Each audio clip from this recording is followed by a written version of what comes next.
On this channel, I've always found it really important to showcase the more affordable brands. And nowadays, with electric cars getting more and more expensive, I think it's more important than ever to have those more affordable options. But sometimes when it comes to affordable cars, they come with drawbacks. A recent WhatCar survey found that MG come out last when it came to reliability. So their cars may be affordable, but if they're not reliable, does it make it worth it? Well, this is the new MG HS, a fantastic family car, which previously didn't always have the best reviews. This is the latest generation and it's a lot better than it was previously. But is it good enough to forgive some of those slight reliability issues? Well, hopefully that's what we're going to find out in today's video. So if that sounds good, then please keep watching. And if you like new car reviews and car content, then go ahead and hit the subscribe button. So first of all, let's start by talking about the new design of the 2025 MG HS, because this looks a lot better, right? In fact, when this first turned up at my house, my mum said, "That looks good." And when she says an MG looks good, she means it, because she's one of these people who before didn't really believe in the brand. But as their reputation and also their appearance is becoming sharper, it's starting to convince more people. And this, with its kind of rounded edges but scooped design, with lots of elements of the chrome, the nice chrome tipped grille and those black contrasting elements, looks like quite a striking car. But it's the interior which has really impressed me on the HS. Of course, inside of here, one of the first things you notice is this very striking butterscotch coloured leather. I'm not totally sure if it's real leather, and I would assume that it's not, but it still is really comfortable and it feels quite high quality. I'm not too sure on the colour. I think it needs to be bought just a touch deeper to feel a bit more high quality. It kind of stands out as having a yellowish tinge, but actually I really like brown leather. I think that it lifts a cabin and it's just a little bit more interesting than the boring black that you get in a lot of cars. And of course, to go for a less premium product and still to have a leather appearance on the interior is always good in my books. Most of the touch points inside of the HS do feel really high quality. So you've got a nice leather effect on the steering wheel. This steering wheel is straight out of the MG4 and that's no problem to me, because it feels nice and sporty. You've got lots of physical buttons on the steering wheel. You've also got a leather effect gear selector, and this is nice and big as well. So I much prefer having a central gear selector and it being a bit larger. You have got a little bit of gloss black down the centre, which does mark slightly. But as I said, it all feels very good for the price that you pay. And speaking of which, what is that exactly? Well, the HS has a very simple lineup of two specifications, priced between £24,995 and £28,995, with monthly payments starting from as little as £302. It costs only a few £100s more than a Citroën C5 Aircross, yet it offers extensive list of standard features, which makes it compelling value on paper. In comparison to other SUVs of a similar size, it's significantly more affordable, as models like the Kia Sportage and the Ford Kuga appear considerably more expensive. The pricing structure is straightforward. Opting for an automatic gearbox adds £1,500, whilst upgrading from basic SE to the top tier trophy costs £2,500. The plug-in is also noticeably less expensive than its competitors too, undercutting the Citroën C5 Aircross by nearly £4,000, all whilst doubling its electric range.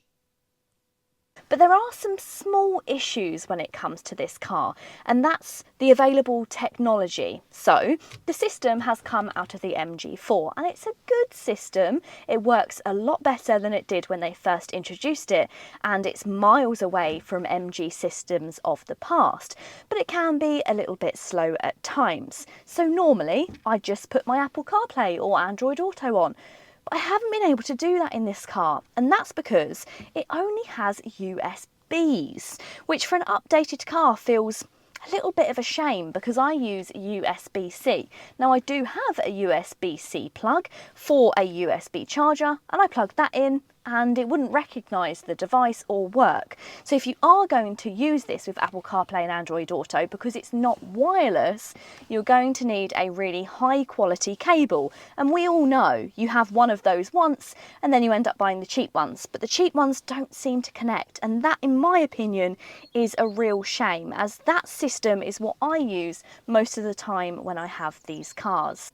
So it's a mixed bag when it comes to quality in the interior. But what about the drive? Well, I think it's about time we get it on the road.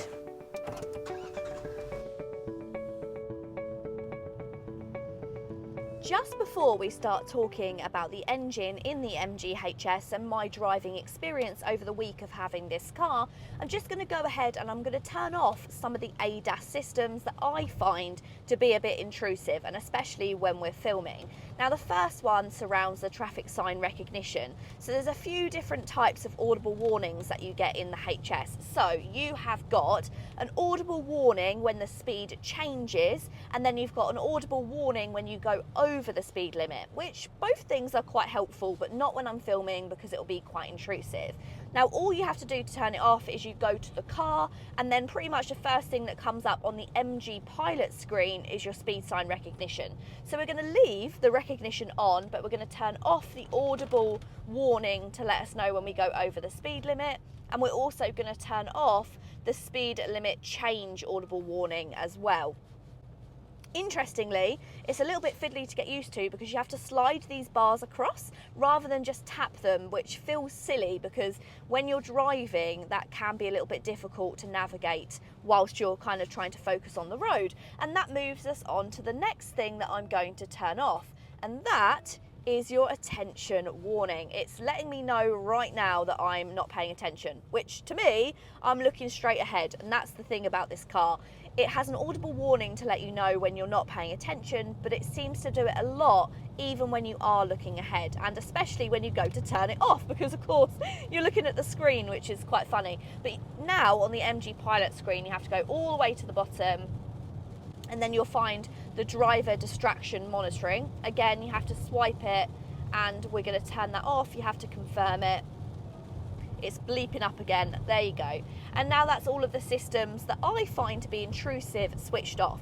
If I was on my own, not filming, I'd leave the traffic sign recognition ones on, but I do always turn off the driver attention warning because I've just found that to be way too sensitive. And it's a little bit fiddly to turn those things off, but as you know, all new cars have to have them. There could be a shortcut button like some other brands to turn them off, which would be good, but I'm not going to particularly hold it against them because this is something that loads of new cars have nowadays.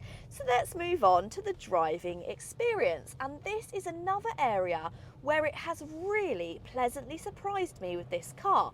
I've been very impressed. Now, the last petrol MG that I drove that I can remember, possibly not for a good reason, was the MG ZS petrol, and I just found that car to be woefully underpowered for the size of car. It really struggled up hills and it just wasn't a pleasant driving experience, and I kind of expected that with the HS. I'm driving the petrol version and I thought that it would probably be underpowered, but how wrong I could be.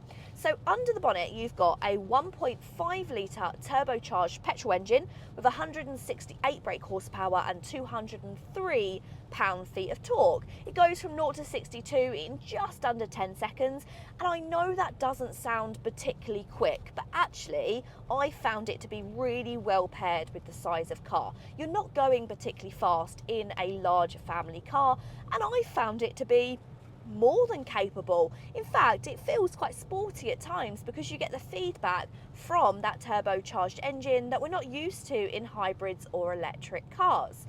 And the other thing that really pleasantly surprised me is the gearbox. So as standard, if you go for the petrol model, you get a 6-speed transmission, and that is a manual transmission. But the one that I have is a dual clutch. Now, most of the time you get dual clutches in German cars. So you'll find them in Audis, in Volkswagens, and it is a superior product because it always has your lower and higher gear set up at all times, and that means gear changes are much smoother than they are in perhaps a CVT gearbox. It's been a really nice experience because it's nice and smooth. It changes through those gears smoothly. The power delivery feels correct. You get the right amount of power when you put your foot down, but you don't get too much of jerky movements that you sometimes get in electric vehicles. It's just very pleasant to drive, and I guess I wasn't expecting that.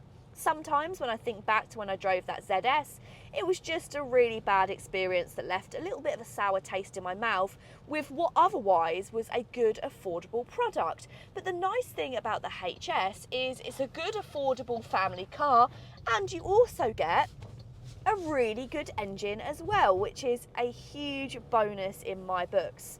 Is it particularly engaging to drive? Is it good in corners? Not really. It wallows a little bit, it's a little bit rolly in the corners, but all of this can be forgiven really, and once again, you're not going to be throwing around a family car. But all in all, I have been seriously impressed with the petrol.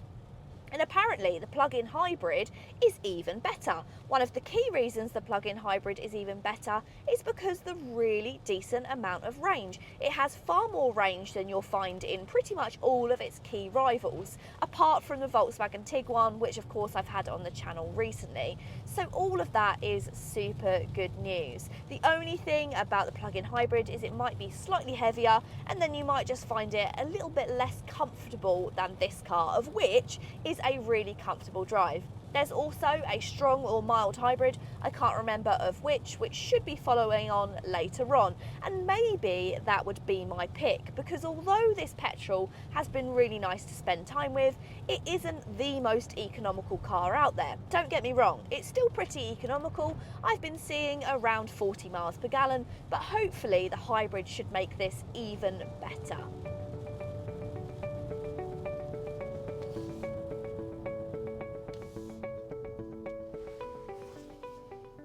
So the drive of the MG HS has really impressed me.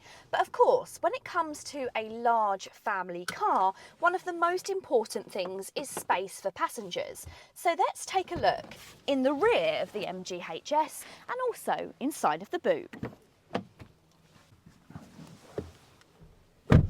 Now inside here, I'm really impressed.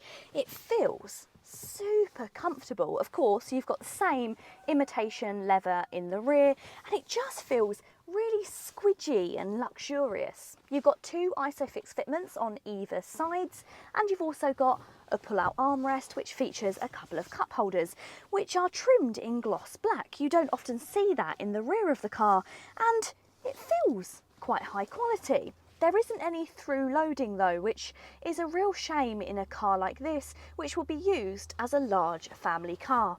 You have got air vents in the rear, but again, you've only got USB chargers and not USB-C chargers, so you'll have to remember which cables to bring.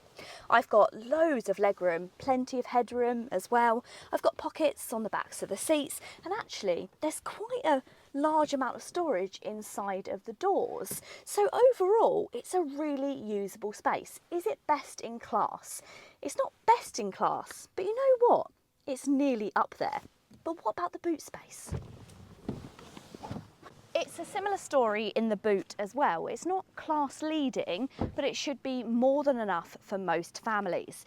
Inside of this boot, you will find 507 litres. So it's a little bit off of the Hyundai Tucson, which gets 620. But what is brilliant about this boot space is it gets the same amount whether it's plug-in hybrid or just the standard hybrid, which we really like. It's also a nice load height, so getting items in and out is really easy, and I also really like the parcel shelf as well.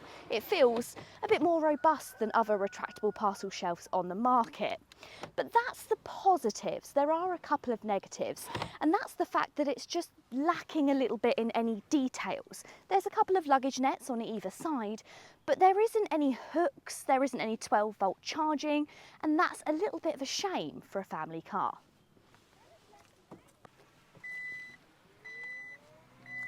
So whilst there are areas in which the MG HS could still improve, And some of those, like the USB-C chargers, I personally think could have been so easily changed to make this a more modern and usable car for all people. I do think it offers extremely good value for money. And it's value for money which is difficult to argue, in a sense that yes, it may not be the most reliable, but it does come with that 7-year warranty. So most of people's PCPs, if they're 3 years, 4 years, even 5 years, should be covered for everything that goes wrong within reason. Of course, all of those small things like brakes and tyres will all need to be replaced, but they're not really where the issues lie with MG's reliability. What you need to remember is, can you afford for your family car to be in the garage from time to time? If you can afford that, if you've got another family car that you can use, I can't see it being too much of a gamble. But if this is a car that you need to rely on having on the road at all times, possibly you could look elsewhere. But let me know, what do you think of the MG HS? Do you like the changes? And do you think it's worth taking the chance on the reliability? Let me know in the comments down below. I really hope you have enjoyed today's video. If you have, go ahead and give it a big thumbs up. And if you want to see more from me on Auto Social UK, then make sure you hit that subscribe button and turn on the bell notification if you never want to miss a video. Until next time, guys, see you later.